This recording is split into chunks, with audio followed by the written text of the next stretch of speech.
Hi, I'm Sean Elliott. Thank you for inviting us to present the results of the Robust 3 trial evaluating the Optilume drug-coated balloon for anterior urethral strictures.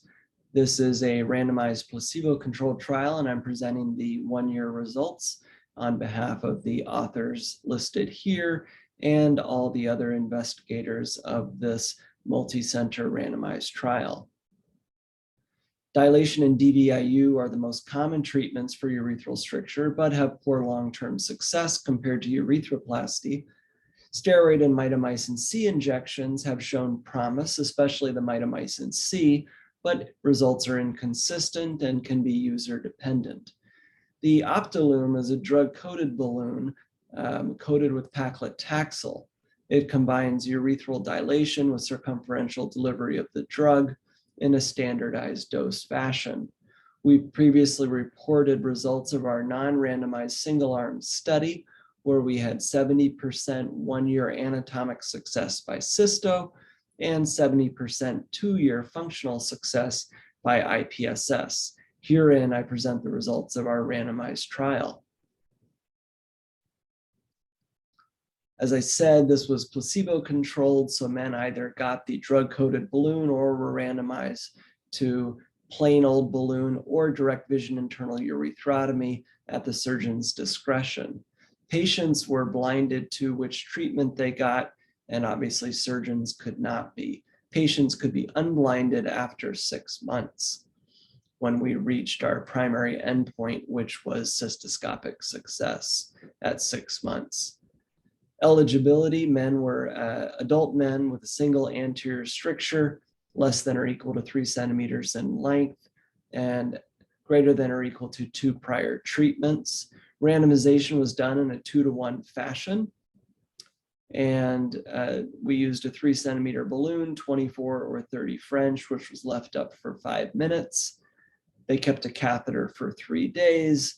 Cystoscopy was done at 6 months. That was our primary endpoint. IPSS was done at 3, 6, and 12 months and annually thereafter. As I said, primary success outcome is anatomic success by cysto at 6 months, and secondary success is freedom from retreatment, as well as IPSS and Qmax. Baseline characteristics of our population. You can see the columns here of the standard of care group and the Optilume group. And there's about twice as many men in the Optilume group. Basically, there's no difference in any of the characteristics by p-value between the two groups. In general, these strictures were about 1 3/4 centimeter in length. They were almost all bulbar in location and mostly idiopathic.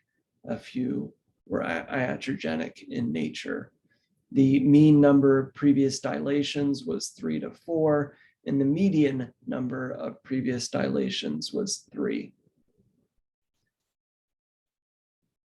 Moving on to our results, our primary outcome, anatomic success at 6 months, was 75% in the Optilume group and 27% in the DVIU dilation group. Again, this is the ability to easily pass a flexible cystoscope with no disruption of the urethral mucosa when it goes through.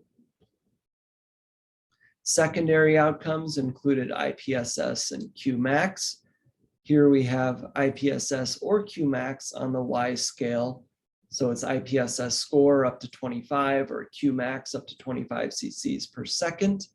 And if you follow the red solid line, which is Optilume IPSS, and compare that to the gold solid line, which is DVIU dilation IPSS, you can see that the maroon Optilume shows a good response that stays low with IPSS scores less than 10 out to the end of 1 year, whereas the gold group, which is DVIU dilation, they have a rebound in their IPSS scores close to baseline at the end of the study.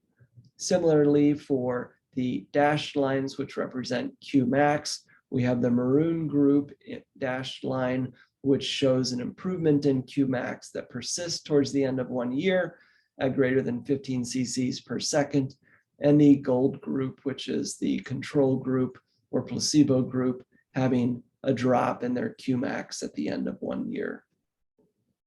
Secondary outcome number 2 is the freedom from repeat intervention. And this Kaplan-Meier curve demonstrates nicely that we have a very excellent freedom from repeat intervention at the end of 1 year in the Optilume group, and a very poor freedom from repeat intervention rate in the control arm.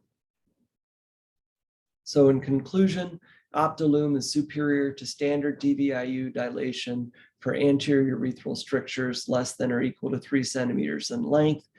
Superior outcomes were achieved for all measures, including anatomic success, functional success, and repeat treatment.